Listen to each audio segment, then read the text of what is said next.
sommes très contents de nous retrouver encore devant vous après beaucoup de temps que nous nous sommes séparés. Je pense au mois de juin que nous nous sommes séparés. Alors, ça a toujours été un privilège pour nous quand nous recevons l'appel pour pouvoir partager ou soit donner quelque chose à propos de la parole. C'est notre vie ici sur la terre, c'est toujours de pouvoir parler sur la parole. Alors, sans plus tarder, je vais vous prier de vous tenir debout pour pouvoir lire une portion de la parole. Je suis dans Hébreux chapitre 6, verset 3. Écoutez la lecture. Hébreux chapitre 6. Hébreux chapitre 6, troisième partie, le paragraphe 638. Écoutez. Qui était-ce, ce Melchisédek? En effet, c'est Melchisédek, roi de Salem, c'est-à-dire de Jérusalem, prince du Dieu très haut, certainement, qui alla au-devant d'Abraham lorsqu'il revenait de la défaite des rois, qui le bénit et à qui Abraham donna la dîme de tout, qui est d'abord roi de justice. D'après la signification de son nom, c'est grand amour, grand esprit, au commencement, roi de justice, ensuite roi de Salem, c'est-à-dire roi de paix, qui est sans père, sans mère, sans généalogie, qui n'a ni commencement de jour et ni fin de vie. Que le Seigneur ajoute la bénédiction à la lecture de sa parole. Je me sens très heureux de pouvoir partager avec vous à propos de ce sujet. Il est vrai qu'on m'a appelé en retard pour me dire de pouvoir aussi parler sur ça, mais nous sommes formés pour être appelés toujours en retard et puis parler, parce que notre Père Branham dit qu'il aime beaucoup les retards. Écoutez ce que le prophète Branham déclare. Qui est ce Melchisédek qui n'avait ni commencement de jour, ni fin de vie, qui n'avait ni père, ni mère? Qui est ce Melchisédek? Beaucoup sont passés ici et ils ont défilé, ils ont dit que c'est tel et tel. J'ai même suivi l'autre prédicateur qui a dit que ce n'est ni William Branham ni Jésus-Christ. Alors j'aimerais qu'il puisse nous montrer qui est ce Melchisédek. Lui-même Branham répond à la question. Hébreux chapitre 7. Hébreux chapitre 7. Écoutez ce qu'il dit. Je suis au premier verset jusqu'au 4. En effet, c'est Melchisédek, roi de Salem, sacrificateur du Dieu très haut, qui alla au-devant d'Abraham lorsqu'il revenait de la défaite des rois, qui le bénit et qui Abraham donna la dîme de tout, qui est d'abord roi de justice, d'après la signification de son nom, ensuite roi de Salem, c'est-à-dire roi de paix, qui est sans père, sans mère, sans généalogie, qui n'a ni commencement de jour, ni fin de vie, mais qui est rendu semblable au Fils de Dieu, ce Melchisédek, demeure sacrificateur à perpétuité. Considérez bien et grand celui auquel le patriarche Abraham donna la dîme de tout. Hébreux chapitre 7, première partie, le paragraphe 70. Qui est ce Melchisédek? Qui est ce Melchisédek? C'est celui qui n'avait ni père, ni mère, qui n'avait ni commencement de jour, ni fin de vie, qui n'avait ni commencement de jour, ni fin de vie. Il sera là pour donner de nouveau la communion. Vous saisissez cela? 69. Et quand la bataille sera enfin terminée, nous allons de nouveau rencontrer Melchisédek. Dieu soit béni. C'est lui qui a béni Abraham là-bas, lui donna la dîme, lui donna la bénédiction et qui lui donna du pain et du du vin, la communion. Et quand la bataille sera terminée, nous les rencontrerons. Nous qui sommes les héritiers de la promesse d'Abraham. De la promesse d'Abraham, les chrétiens, les héritiers de Christ dans les royaumes. Nous les rencontrons au bout du chemin. Et nous prendrons de nouveau le pain et le vin quand la bataille sera terminée. Ce Melchisédek, quand la bataille sera terminée, nous allons prendre encore de la communion, comme chez Abraham. Qui était chez Abraham? Melchisédek. Je continue. Hébreux chapitre 7, le paragraphe 22. Écoutez, maintenant, voyons, avançons un peu plus loin avec cette généalogie pour voir où nous allons. Qui est son père? Bon, Jésus avait un père. Croyez-vous cela? Certainement. Il en avait. Sans mère. Jésus en avait une mère. Mais cet homme n'avait ni père, ni mère. Sans généalogie. Il n'a personne de qui il est sorti. Pas de généalogie. Il a toujours été sans généalogie. Il n'a ni commencement de jour. Il n'y a jamais eu un temps où il y ait commencé, ni fin de vie. Ça ne pouvait pas être personne d'autre que Dieu lui-même. C'est tout ce qu'il pouvait être. Ce Melchisédek ne pouvait pas être Jésus. Branham dit, ça ne pouvait pas être quelqu'un d'autre. C'est Dieu, Melchisédek. Mais nous allons poser la question. Melchisédek, c'est Dieu. Mais nous devons connaître ce Dieu parce que la question est de savoir qui est ce Melchisédek. Hébreux chapitre 7, deuxième partie, le paragraphe 306. Écoutez. Et ce Melchisédek n'était pas Jésus. Amen. Car il était Dieu, ce Melchisédek. Car il était Dieu. Et ce qu'il faisait la différence entre Jésus et Dieu, c'est cela.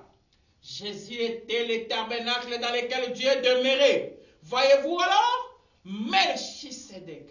Jésus avait un père et une mère. Et cet homme-ci n'a jamais eu de père ni de mère. Jésus a eu un commencement de vie et il a eu une fin de vie. Cet homme-ci n'avait ni père, ni mère, ni commencement de jour, ni fin de vie. Ce Melchisédek, c'est qui? Ça peut être que Dieu. Une personne qui n'a pas de commencement, ni de fin de vie, on ne connaît pas où il est sorti. Où il est parti, nous ne le savons pas. Ça peut être que Dieu. La question de savoir maintenant, nous sommes toujours habitués à dérouter les sujets. La question à se poser maintenant, ce n'est pas de savoir qui est ce Melchisédek, mais c'est de savoir qui est ce Dieu-là, qui a un nom qu'on appelle Melchisédek. Trouvons les dieux-là. Je suis dans l'attitude de qui est Dieu. Le paragraphe 13. Écoutez le prophète William Branham. Maintenant, voyons un tout petit peu qui est Dieu. J'ai besoin de quelque chose ce soir. J'ai demandé quelque chose à Dieu. Je crois qu'il va me l'accorder. Je crois de tout mon cœur. Maintenant, soyez en prière. Je ne peux pas parler avant que lui parle. Remontons dans le passé et voyons pendant juste une minute qui est Dieu. Qui est Dieu? Remontons au commencement du temps. Remontons au commencement du temps. C'est un petit tableau que j'aimerais vous poser, je vous pose maintenant, pour que vous puissiez avoir, pour que vous ayez une idée de qui est cet être qui est au milieu de nous ce soir. Qui est cet être qui est au milieu de nous ce soir? Remontons dans le passé. Voyons qui est Dieu. J'essaie de vous dresser un petit tableau, afin que vous puissiez voir qui est cet être qui est où? Au milieu de nous ce soir. Au milieu de nous ce soir. Qui se met au milieu de nous. Si seulement vous pouvez comprendre qui il est, la guérison sera une chose secondaire ou minime pour vous. Si seulement vous pouvez voir qui il est. Là, vous allez me poser la question. Frère Junior, montrez-nous les traits en question. Branham prend la parole pour montrer. Ce n'est pas Frère Junior de vous montrer. C'est le prophète Branham lui-même. Dieu dévoilé. Le paragraphe 337. Écoutez. Toutes, voyez-vous, toutes les paraboles de la Bible, tous les types de la Bible sont manifestés ici même devant nous. Le même Dieu dans la colonne des faits. Le même Dieu dans la colonne des faits qui a écrit la Bible, l'Ancien Testament, aussi bien que les Nouveaux, est ici même en train de la manifester, démontrer précisément qu'il en est ce qu'il en était, d'en donner l'interprétation lui-même, et pour confirmer que c'est bien l'interprétation. Le Dieu même de la colonne des faits, le Dieu qui a écrit la Bible, Melchisedec, qui a commencé, qui n'a pas eu de commencement, qui n'a ni fin, est ici même en train de la manifester. Écoutez, le principe de la guérison, ça est un. Écoutez le prophète William Branham, prêché le 23 septembre 1951. Oh mes amis, je crains que vous ne soyez pas conscients de ce qui se passe ici. Je crains que vous ne soyez pas conscients de ce qui se passe ici. Le Dieu même de l'éternité, le Dieu qui a créé les cieux et la terre, le Dieu qui était sur notre Seigneur Jésus. Il dit quoi? Écoutez, au début, qu'est-ce que Branham avait dit? Jésus était juste un tabernacle dans qui Dieu a habité. Qui est ce Dieu? Écoutez ce que c'est Dieu dit. Oh mes amis, je crains que vous ne soyez pas conscients de ce qui se passe ici. Le Dieu même de l'éternité, le Dieu qui a créé le ciel et la terre, le Dieu qui était sur notre Seigneur Jésus, c'est lui-là même qui l'avait ressuscité d'entre les morts, qui l'avait oint et il allait partout faisant du bien. Ce Dieu-là est ici, dans cet auditorium, à Jeffersonville, Indiana. Ce soir, il est ici maintenant. Ça règle le problème. Melchisedec, c'est Dieu. Ce Dieu-là est ici. Melchisedec, c'est qui? C'est Dieu. Ce Dieu-là est ici. Je vais lire une écriture qui m'est venue en tête maintenant. J'aime ça. Quand ça vient comme ça, j'aime ça. Et je suis en train de continuer. Écoutez ce que le prophète Branham dit. Je suis sur ta parole, Seigneur. Écoutez ce qu'il déclare ici. Je suis au paragraphe 4, à la page 4, au paragraphe 4. Écoutez. Eh bien, beaucoup de gens s'attendent. Certains d'entre eux disent, je crois que Dieu peut faire tout. Même n'importe qui a le bon sens sait que Dieu peut faire tout. S'il ne peut pas faire tout, alors il n'est pas Dieu. Il n'est pas Dieu le Tout-Puissant. Mais s'il est le Dieu Tout-Puissant, il peut tout faire. Par conséquent, le problème avec les gens ce soir, ils cherchent Dieu très loin, à des millions et des millions de kilomètres, alors que Dieu est ici parmi vous. Maintenant même, pensez-y. Celui qui pouvait aimer, celui qui vous a aimé, celui qui vous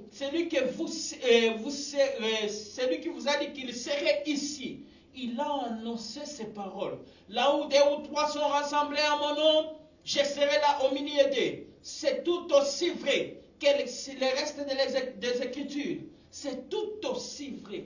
Le problème avec les gens, ils cherchent Dieu loin. On dit, qui est ce Melchisedec? Vous commencez à développer des choses que vous-même vous ne maîtrisez pas. Mais c'est Dieu qu'on vous a posé la question. Vous les cherchez loin, pourquoi? Alors qu'il est ici. Écoutez, je suis dans le prophète Élisée, le paragraphe 59. Ils imposeront le main. Écoutez, je suis en train de dire. Écoutez. Ils imposeront mes mains aux malades. Cela ne sonne pas juste, n'est-ce pas? Oui. Voici les miracles qui accompagneront ceux qui auront eu. Le paragraphe 59. Ils imposeront mes mains aux malades et les malades seront guéris. Cela ne sonne pas bien, pas juste, n'est-ce pas? Ils imposeront leurs mains aux malades, car je serai avec eux, en eux. Ils imposeront leurs mains aux malades et les malades seront guéris. Dieu dans Élie, il savait que la vision qu'il avait, c'était Dieu. Il savait que cette inspiration dans son cœur était Dieu. Dieu habite en lui. Dieu habite en lui. Il a donc eu une révélation. Il s'est avancé et a étendu ses petits garçons. Il a mis ses mains sur ses mains, son nez sur son nez, son front contre son front. Et il s'est couché juste là 1 minute. Et il a baissé ses mains. Et le petit garçon s'est réchauffé. Et il a dit, eh bien, il s'est relevé. Et il a encore fait des va-et-vient. Je ne sais que faire. Et peut-être la révélation a dit, fais de nouveau la même chose. Et il est donc parti. Et il a placé son visage contre le visage du petit garçon. Et ses lèvres contre les lèvres du petit garçon. Et quand il a fait cela, l'Esprit de Dieu dans cet homme-là s'est projeté dans cet enfant-là. Et ce dernier a éternué 7 fois. Et il est revenu à la vie. Alléluia. Branham dit Alléluia. Répondez où vous êtes. Écoutez, frère, Dieu n'a jamais changé. Il est exactement le même Dieu ce soir qu'il était jadis. Le Dieu d'Élie, le Dieu de Moïse, le Dieu d'Abraham, le Dieu du Seigneur Jésus est ici avec nous ce soir, sous la forme du Saint-Esprit. Le problème avec vous et moi, c'est que nous n'arrivons pas à le faire entrer en scène. C'est vrai. Si votre foi, si le problème avec vous, c'est vous n'arrivez pas à le faire entrer en scène. Si votre foi est vivifiée et que vous mettez à l'écart et que vous vous appuyez, c'est là vous vous dépouillez de tout obstacle. Dieu accomplira des miracles qu'il accomplissait dans le passé. Il le fera ici ce soir parmi vous. Croyez-vous cela? Pendant vous pose la question. Croyez-vous cela? Dieu n'a pas changé. Il est le même Dieu, le Dieu d'Élie, le Dieu de Moïse, le Dieu du Seigneur Jésus Et ce Dieu n'a pas de commencement, n'a pas de fin de vie, car il a commencé avant même qu'il y ait le commencement. Je continue, je suis déjà à la fin. Où est ce Dieu que nous voulons, ce Dieu-là que nous voulons voir? Aujourd'hui, cette écriture est accomplie. Le paragraphe 25. Frère Branham tourne les doigts à l'assemblée. Voici une dame assise juste derrière moi, comme Sarah l'était dans la tente. Elle prie pour une fille. Tenez-vous debout. La fille n'est pas ici.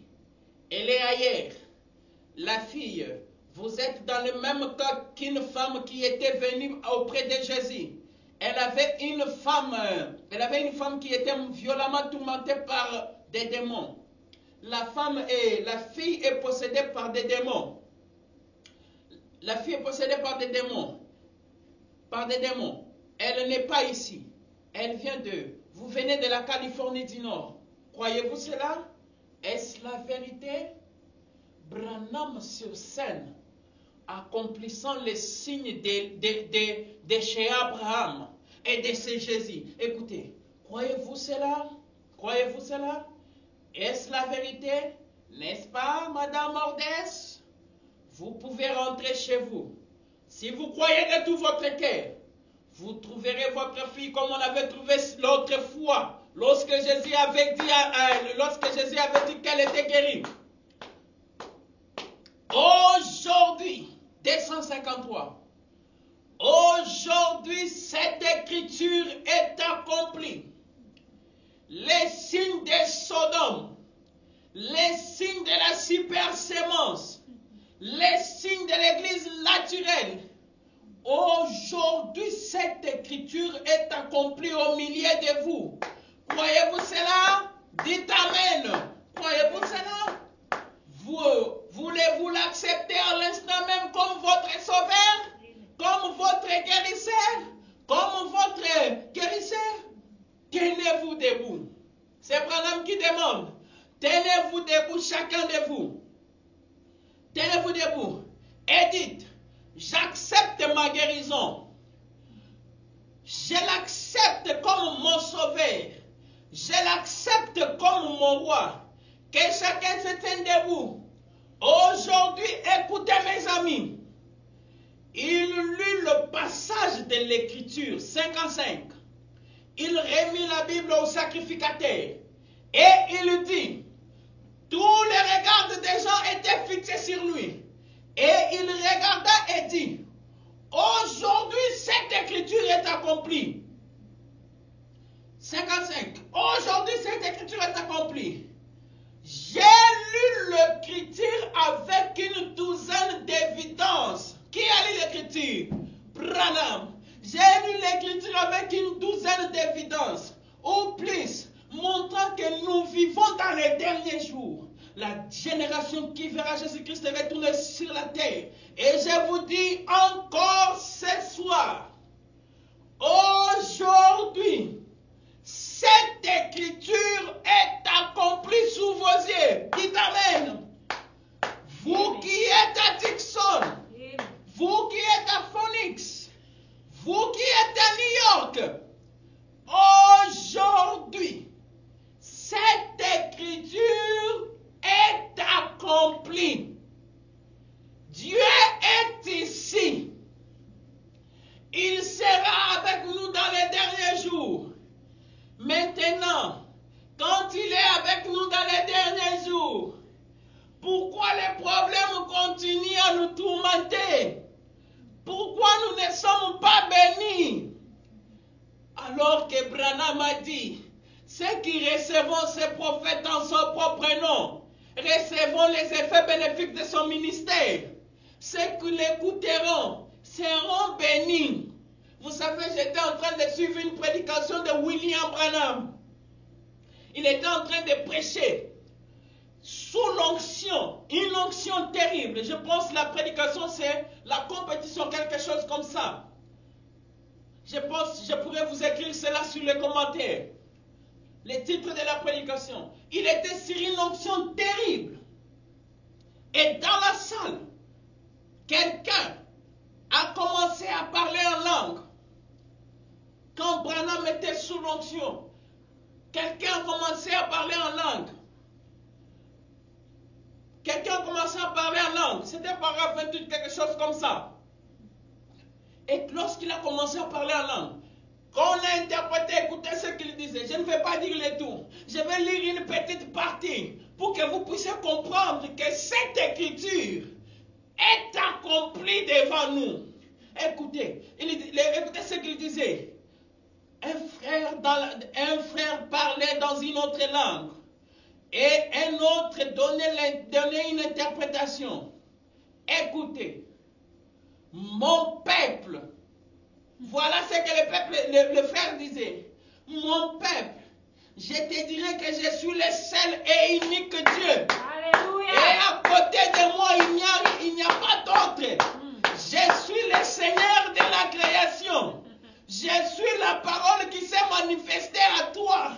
Je suis la parole qui vient à toi même cette nuit par la puissance du Saint-Esprit. N'ai-je pas dit que je viendrai de la même manière? Est-ce qu'il est venu de la même manière? Ah, vous qui avez reçu William Branham, vous qui le croyez, malgré la souffrance, j'ai un petit message pour vous. Écoutez ce que le prophète William Branham vous dit. Je suis dans la colonne des faits. Je vais terminer par ici. Je suis dans la colonne des faits, le paragraphe 62. Vous pouvez commencer au début. Moi, je vais lire un petit paragraphe ici. Écoutez, c'est mieux que je commence au début. Pendant que nous avons la tête inclinée, que Dieu veille exaucer ma prière, donner des visions. Il m'a arrêté tout de suite dans ma prière et il m'a dit de demander quelque chose pendant que vous priez. Tous les chrétiens, y a-t-il un homme ou une femme qui ne connaît pas encore Christ et qui n'est pas encore né de nouveau? Voudriez-vous lever la main et dire, frère Branham, priez pour moi. Je veux que Dieu me donne l'expérience de la nouvelle naissance. Que Dieu vous bénisse. Que Dieu vous bénisse. Vous partout d'ailleurs. Que Dieu vous bénisse. Branham vous bénit. Que Dieu vous bénisse. Au fond là-bas, dans le deuxième allée, vous qui êtes là-bas, que Dieu vous bénisse. Vous tous là au fond, même là, Papa Jean, là où vous êtes, que Dieu vous bénisse là où vous êtes. Vous tous là-bas au fond, que Dieu vous bénisse. Quelqu'un d'autre qui dirait, frère Branham, j'ai besoin de Christ. Je le savais. Le Saint-Esprit m'a dit de faire ceci. Que Dieu vous bénisse. Vous qui avez des problèmes, qui avez besoin de la bénédiction, que Dieu vous bénisse. Vous qui avez des maladies qui vous tourmentent, que Dieu vous bénisse. Que Dieu vous bénisse. Je vois votre main au fond. Votre main au fond. À ma droite. Cette rangée à droite. N'importe qui, là derrière, qui dirait tout ce que vous direz. Frère Branham, priez pour moi. Que Dieu vous bénisse. Madame, je vous vois. Que Dieu vous bénisse. Messieurs, toi aussi. Que Dieu vous bénisse. Que Dieu vous bénisse. Je vous vois. Vous là derrière, jeune fille. Je vous vois. Que Dieu vous bénisse, sœur. Que Dieu vous bénisse, messieurs. Que Dieu vous bénisse, sœur. Que Dieu vous bénisse. Que Dieu vous bénisse tous. Le même ange de Dieu dont j'ai montré la photo ici même. C'est lui qui vous a parlé maintenant. Voyez-vous, c'est ce qu'il fait. Il prie pour vous. Il prie Dieu de vous l'accorder maintenant. Qui prie pour nous? Le même ange de Dieu. Qui est cet ange de Dieu? N'est-ce pas l'ange du Seigneur? C'est le Seigneur lui-même. Pour aujourd'hui, que le Seigneur, William, Marion, Branham vous bénisse richement. Merci infiniment.